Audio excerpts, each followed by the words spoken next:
All right, so we're finally back at it today. Chris came out to light a fire under my butt and get some stuff done, which honestly I was planning on getting back started today, but he's definitely helping, encouraging. So we've already been out here a while, shooting the breeze, catching up because we haven't hung out in a while. And so today we're going to attempt to finally finish up these ceiling joists. I think it's been 2 times so far, attempted them and they haven't got done. So I got this one here I got to replace. I got to add another one here and one tied into the side of this. And then over here we got 2 more. I got a little rod on the ends, so I got to cut those back and sister up pieces on there. So those are going to be the minimum for today. Just sent Chris out to grab us some subs for lunch, and then we'll get started on this stuff. And then after that, I think I'm going to take out all this factory blocking. That's all crisscrossed because of, like right here, I had to take it out. A few other places down there I had to take it out. And down here in the middle, all of those new boards, there's none there. So I got to do a bunch anyway.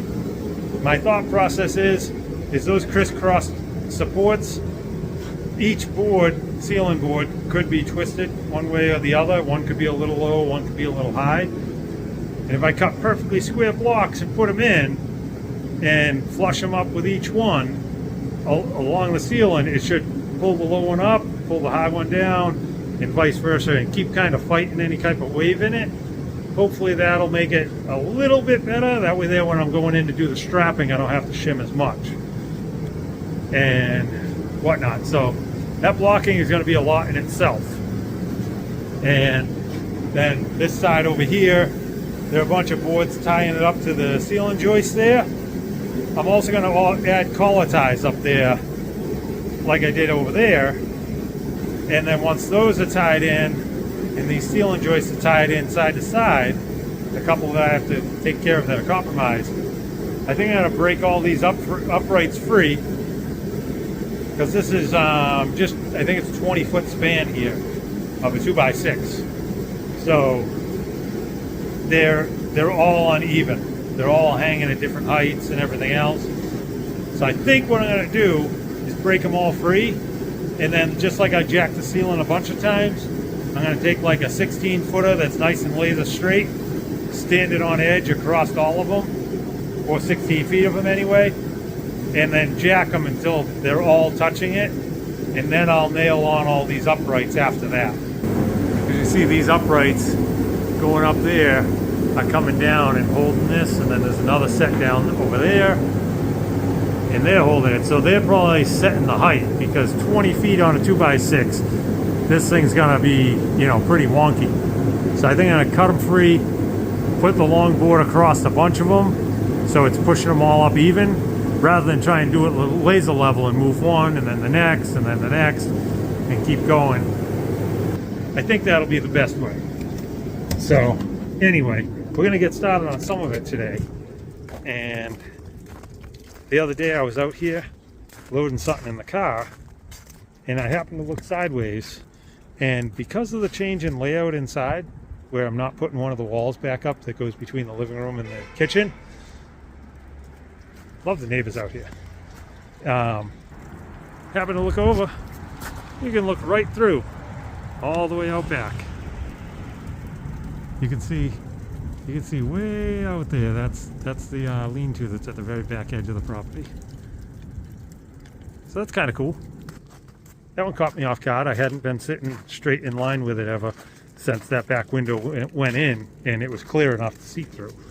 So that's pretty cool. Let's get to work.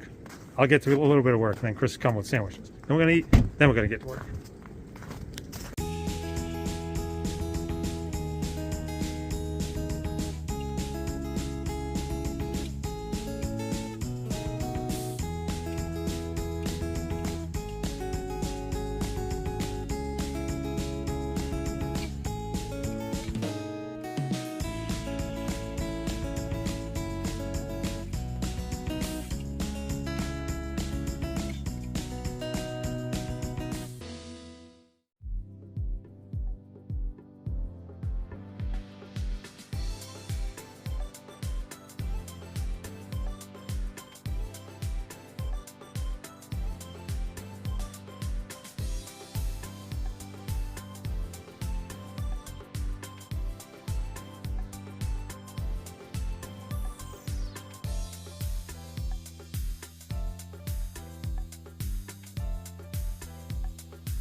I know.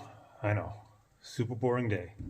But me and Chris are getting some good hangout time, and we're getting some work done. And we got a lot of planning done too, because that's a worthwhile investment in itself. So we got a whole 3 ceiling joists in, tied in. These 3 I had to break free and adjust those, get those nailed back in, and get the ends all tied in. And then we got the blocking started here, and then we got lines across here to line up the rest. And we've decided we're going to knock out all this blocking here, this old stuff, and put in new stuff all the way down. Some of it's a little on the loose side, and like I mentioned before, I want to square it up, so hopefully it'll like somewhat straighten up some of the ceiling joists and level them up. Time will tell. But worst case scenario, I'll do like they did over there, and I'll go up to the roof rafters with a little support on each one. Maybe I'll have to check with my brother if that's okay. But yeah, so we're going to continue on with some of this roof blocking and just see what we can get done today. And if today's too boring and too short of a video for anything, I'll just tie it in with the next day's work. But let's get back to it.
All right, so we're calling it. It's well after dark out there, and temperature's dropping, but we stayed warm in here today. Temperature came up. I think we reached like high 40s today. It's like record breaking right now. So that was awesome. And we got 3 or 4 ceiling joists replaced over there. some blocking done up to the roof on one of the extra roof rafters where the roof transitions over there. And then we got all this blocking in from this wall all the way down past the middle. So that's probably 25 feet or more. And the house is about 50 feet long. So that's roughly 1/4 of the blocking done, which all this blocking stuff, this is terrible. Like every bay is slightly different. Like you're not just cutting them all to one size and fitting them in. Like new construction, you can really control it and make it that much closer. And then you could bow these all a little bit. But some of these where they're lining up with old roof rafters and stuff, they're 13 inches, 16 inches. And then they come down and all the boards, when they're free floating, they're bowing one way or the other. So you can't measure it in the middle. You got to measure it on one end, measure it on the other end, and they're never exactly the same on old houses. Even though we replaced them, we still had to match up and sister up to the old ones in areas. So they're never even from one side to the other, and then you got to figure out the measurement to split the difference in the middle. So at least it's a constant even taper, and it's not like coming over and then turning hard for a short distance. So overall, might not seem like an exciting day of videoing, but it's satisfying because this blocking is one of the things that I've kind of been dreading. But now this whole side, basically from the LVL all the way down, all that blocking's done, all the ceiling joists are all tied in, and that's pretty much done, except for any leveling I have to do. If I'm going to have to run any braces up to the roof, most likely I'm just going to take, and when I do the strapping, carve off the low ones where the strapping goes to get that to line up. So Chris made a huge trip today.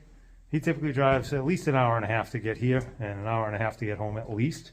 So I thank him very much every time, No problem. even if it's just moral support and encouragement to get going, which today was. I was planning on coming out here today, but like I was telling him, ran into a couple of issues that were irritating, and I probably would have got discouraged and said screw it all. But he made the trip, so we got work done. It's always a plus. Anyway, we'll check in later, and thanks for watching. Hope you guys are all doing great.